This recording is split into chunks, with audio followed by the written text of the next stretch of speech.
meel la gaarto oo berito aan wada aragno hooyooyinka Soomaaliyeed ee dibanaha u ah dawladda ugu dhamaaday maamul qodan cadceed colaad ayaa rabaa halkan iyana inay dadkeeda daawadayaal waxaan kala soo hadlayaa hooyiga Senator Cabdi Qaydiid oo ku yaala degmada Hodan gaar ahaan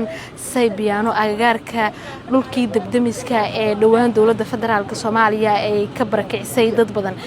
gurigani caawo waxa ku sugan xubnaha mucaaradka ee habargidir kuwaasi oo doonaya in biri halkani ay ka hogaamiyaan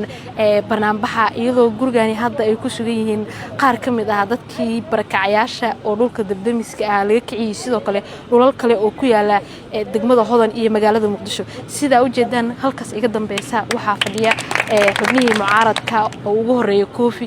Odawaay Cabdikariin Xuseen Guuleed iyo sidoo kale Cabdiraxmaan Cabdishakuur iyo Cabdi Qaydiid dadka shacabka ah ee barakacayaasha ah xilligan u soo dheelmaday in biri ay banaan baxaan ayay halkaan kula hadlayaan iyagoo dhageysanaya aragtidooda iyo sida ay rabaan biri in shucuurtooda ay ku muujiyaan